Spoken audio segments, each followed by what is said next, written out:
Doreen Granpeesheh is the Dr. Doreen is an expert in autism. Doreen Granpeesheh. Dr. Granpeesheh. Dr. Doreen Granpeesheh. Dr. Doreen Granpeesheh is a visionary in the field of autism. Now you can ask her questions on Ask Dr. Doreen.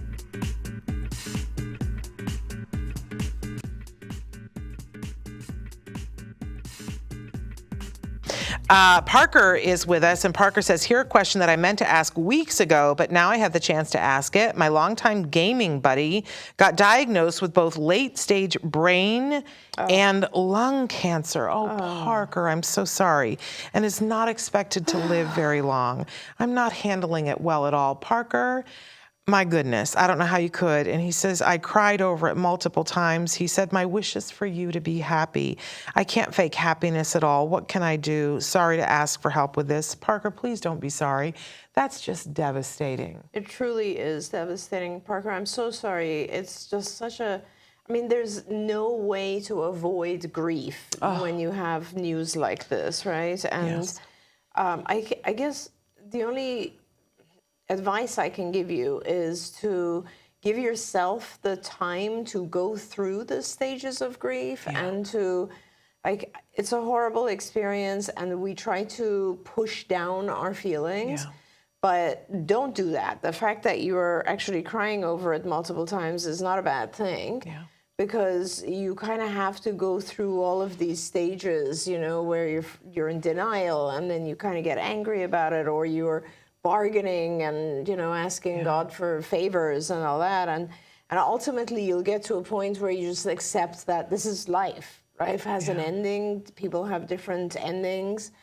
And, you know, and the sooner you kind of get to that point, Parker, and it'll help you find other people and other activities and other friends. And I know it's never going to be the same, never going to be the same as this dear friend that you have, but this is life, you know? I was just telling my husband that it's scary for me, like it's so, my phone book, like my contacts now in my iPad, in my phone, there's so many people that have passed away and I don't feel like removing their names. I mean, like one of the people in there passed away probably 20 years ago, and I still can't remove their name. And it's kind of a nice reminder just to have them in there. But as you age, and as you know, our age, you just have more and more people who leave your life. It's true. And you start to kind of experience that. I'm really sorry, Parker. You know, it's just part of life, and it will get better. Let me just put it that way. It'll get easier, and spend the time that you can with him. Enjoy the time that you can with him right now. Yeah, boy, I think that's the best advice. And Parker, I feel for you. As you know, I lost one of my best friends almost exactly 2 years ago. And I just want to say to you, you know, you're exactly what Dr. Granpeesheh was saying, and you're allowed to have whatever emotions you have. And an emotion is interesting because it won't always be the same. No, you know, right. It's so funny that around grief, playwrights write about this all the time, that, you know, people sit and they'll be crying one minute and laughing the next minute and then crying again. And you really can't judge any of it or yourself, and you have to be kind to yourself. And, you know, it's terrible because in this phase, you're already starting to grieve the loss which you feel coming. Right? That's but they haven't gone yet. Yep. And I see a lot of people in this phase that run away. That run away from their friend, that run away from their feelings. They just don't want to think about it. Because they don't want to face it. They don't want to deal with it. And I find that, you know, for me, whenever I've been dealing with an impending death, is to put myself in the moment and say, I don't have to grieve this person today. Today, I need to be of service to them and to myself and my feelings about this, and we're just going to take it one day at a time. And then when they're gone, you have the time to grieve, but the time to be there. Now, sometimes COVID has taken that away from some of us. That's true. That's right. And when Joanne passed, I didn't get to do that. But I also want to say, Parker, in all seriousness, it was just the other day was the 2-year anniversary of Joanne's memorial. And from the time that Joanne passed until her memorial, I was busy because I was putting together the memorial. So I had that to focus on, but I could feel that I was super not okay. that I was super not okay. And I had promised her that I would make sure that I would get help if I was not okay. And you know what I did, Parker? I started therapy. Yep. And I called and I looked on the back of my card and I said, That's you know, great. I want to make an appointment and I want to talk about grief. And I spent a year and a half talking with somebody and talking it through. Wonderful. So that I could get to the 2-year mark. And I just went to a ceremony that was for her the other day and I got emotional.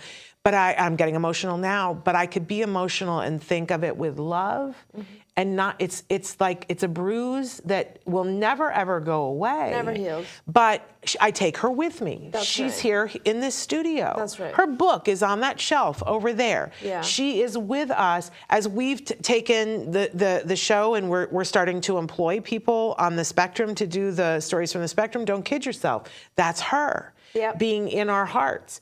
So you find the path, but I couldn't have done it without therapy, Parker. So don't cheat yourself. Get some help and have somebody to talk to where you don't have to feel responsible to them. Absolutely. I mean, and that's fantastic advice, Shannon. So often we just don't take up therapy. So many people think therapy is just, why am I doing this? It's just, I can talk to my friend. It's not the same. If you do actually take the time to find a therapist, you're not going to regret it. No. You really are not. No. And by the way, if you want to, it just so happens, Parker, that last week I recorded a whole bunch of videos on grief. And they're going to be going up on my TikTok if they're not up yet already. Amazing. So I just each of the videos talks about a different aspect of grief and the stage that it is and kind of like how you pass through it and the fact that you have to pass through these stages. There's no avoiding your feelings, as Shannon said. So that might help as well. There we go. And Parker says that they've been gaming together for over 7 years. That's a long time. You're entitled to your feelings.